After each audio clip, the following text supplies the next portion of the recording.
ये तो दिख रहा है कि बीजेपी पिछड़ा अति पिछड़ा विरोधी है। बीजेपी नहीं चाहती है उनको आरक्षण मिले और ये चुनाव हो। न्यायालय का, माननीय न्यायालय का भी पूरा सम्मान होगा अक्षरशः, और चुनाव भी होंगे।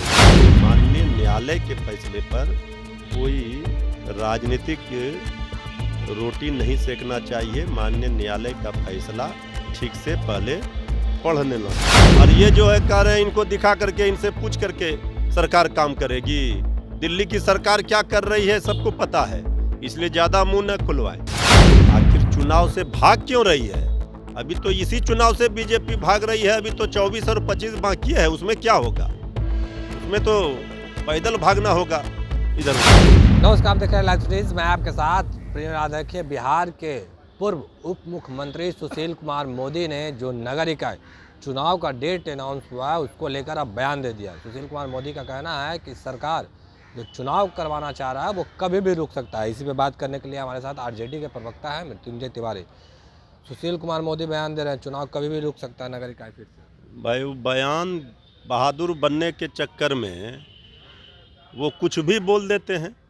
माननीय सर्वोच्च न्यायालय का जो आदेश है उसमें कहीं कुछ ऐसी बात है ही नहीं, लेकिन हर बात में प्रतिक्रिया देना है, बयान देना है, तो वो ज्ञान भूल जाते हैं। माननीय सर्वोच्च न्यायालय का जो आदेश आया है उसको भी ठीक से नहीं पढ़ पा रहे हैं।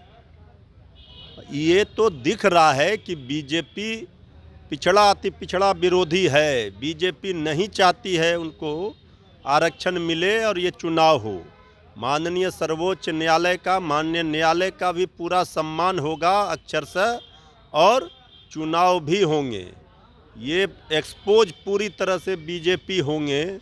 और आदरणीय सुशील मोदी जी ने बीजेपी का तो फजियत करा ही दी है। और बीजेपी का जो असली हिडन एजेंडा था कि चुनाव ना हो, पिछड़ों अति पिछड़ों को ना मिले आरक्षण, ये तो अब सामने आ गया उनका। ये चाहते हैं चुनाव ना हो, तो इसलिए ये अगर कोई बयान दे रहे हैं तो इनके पहले उनको पूरी तरह से तथ्यों की जानकारी लेनी चाहिए।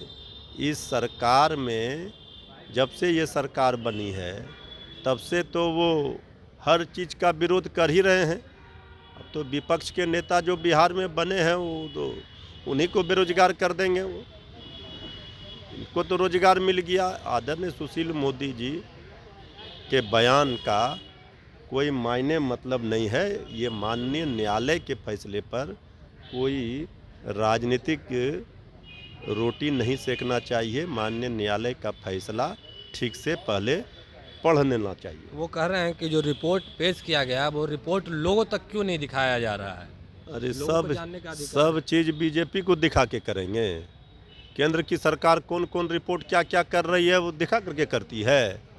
ये कौन सा ज्ञान दे रहे हैं? अद्भुत ज्ञान है भाई।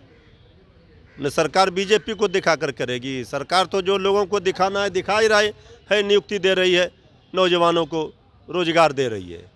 और ये जो है कह रहे हैं इनको दिखा करके, इनसे पूछ करके सरकार काम करेगी। दिल्ली की सरकार क्या कर रही है सबको पता है, इसलिए ज़्यादा मुंह न खुलवाएं।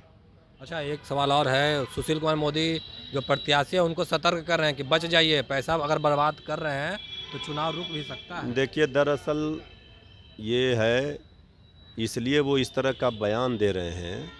वो तो देख रहे हैं कि कहीं कोई अता पता है नहीं बीजेपी का कहीं भी। अब इस तरह से प्रत्याशियों को लोकतंत्र में अगर डराया जा रहा है तो इसी से आप समझ लीजिए बीजेपी किस तरह हताशा और निराशा में है। आखिर चुनाव से भाग क्यों रही है? अभी तो इसी चुनाव से बीजेपी भाग रही है। अभी तो 24 और 25 बाकी है, उसमें क्या होगा? उसमें तो पैदल भागना होगा इधर उधर। देखिए, नगर इकाई का चुनाव होना है और उसको लेकर जो सुशील कुमार मोदी ने बयान दिया उसी पे आरजेडी के प्रवक्ता मृत्युंजय तिवारी का कहना है कि 24 और 25 तो बाकी है। नगर इकाई का चुनाव है, इसी में भाग रही है बीजेपी। 24 और 25 में तो पैदल भागना होगा। बाकी की तमाम खबरों के लिए बने रहे लाइव स्टूडियो के साथ। लाइव स्टूडियो को सब्सक्राइब नहीं कीजिए, सब्सक्राइब कीजिए। हमारे फेसबुक पेज को लाइक करना बिल्कुल न भूलें। धन्यवाद।